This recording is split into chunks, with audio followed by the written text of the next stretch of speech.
You know, today is Resurrection Sunday, and it's amazing how many people throughout the world, even in Australia, even in Brisbane, even in Capalaba, that don't really understand about the resurrection of Christ.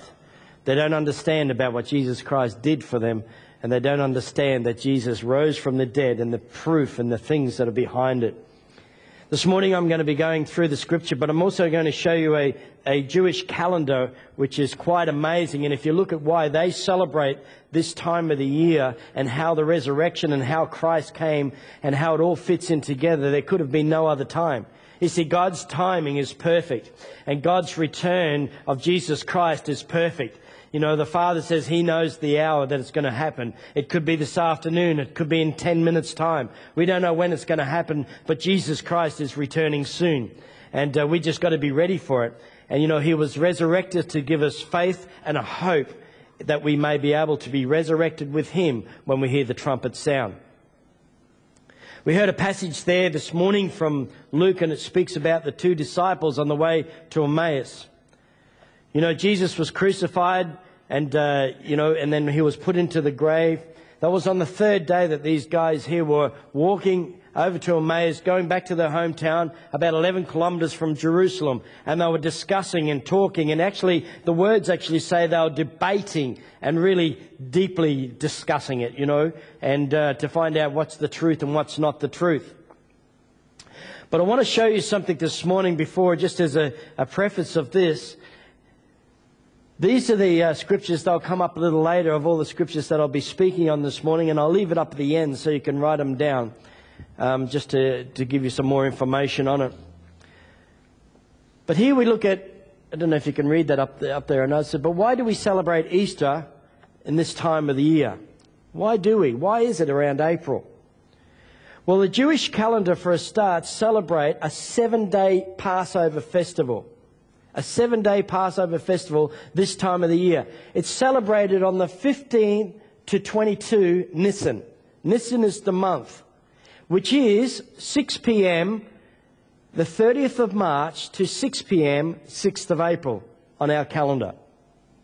Now, remembering that the Jewish way that they would celebrate in the times of Christ would be 6 p.m. the days would start, and it would go to 6 p.m. the next day. It would not be in the morning at 12 o'clock like we do. It's 6 p.m. to 6 p.m.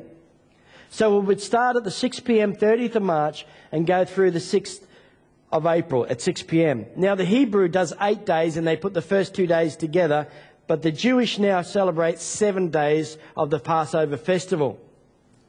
And on the first and the 7th day of the festival is called Yom Tov. I can't say Yom Tov, how they say it.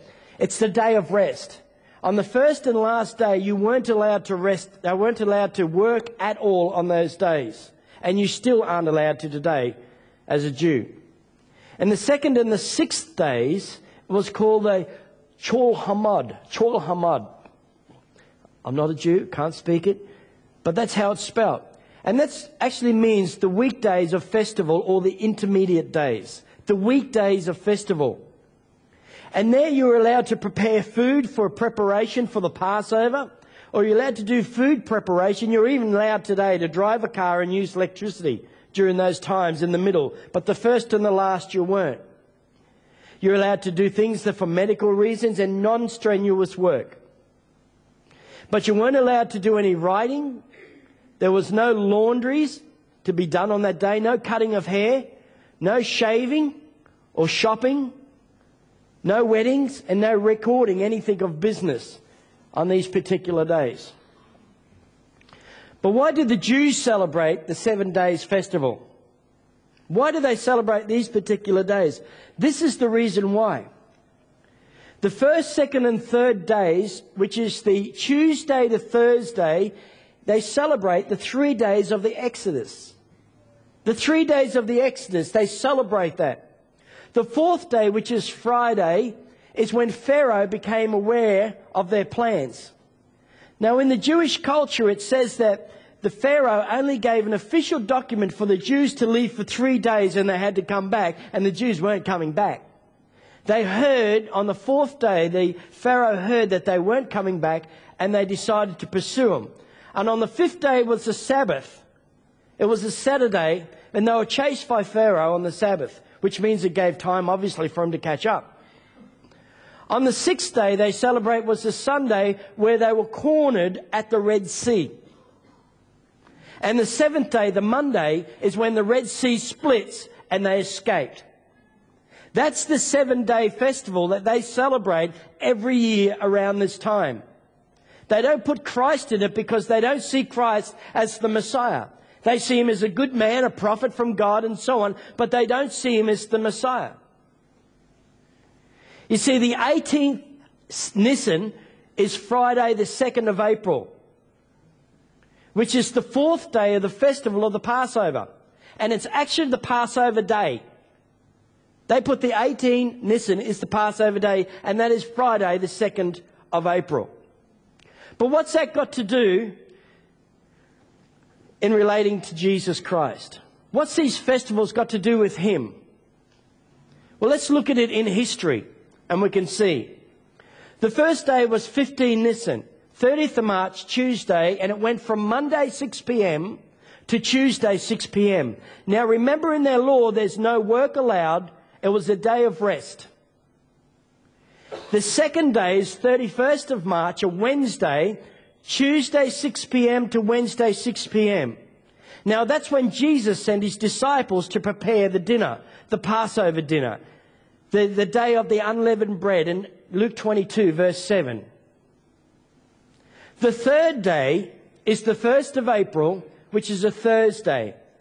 Remembering the day started on Wednesday, 6 p.m. to Thursday, 6 p.m.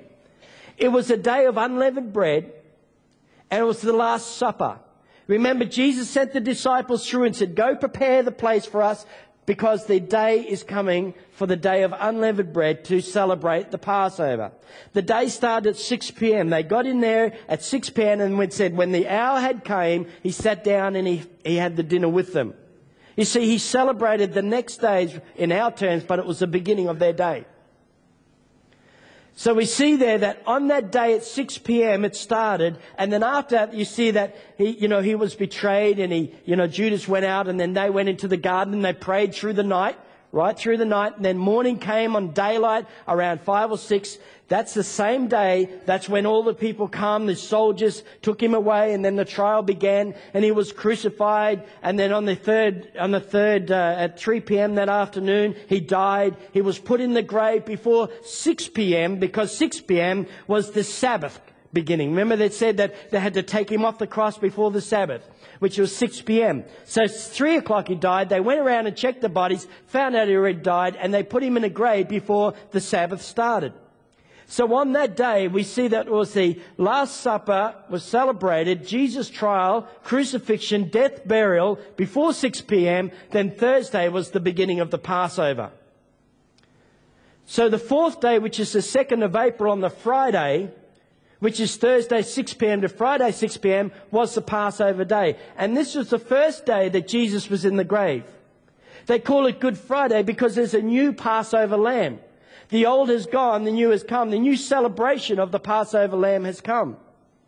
A matter of fact, the day of the unleavened bread, the day before, is when they do the preparation and the killing of the lamb so it can be sacrificed for the day of Passover. It would happen around 3 o'clock in the afternoon. It just so happens that the word says that at 3 p.m. when Jesus died, the temple curtain was torn from top to bottom.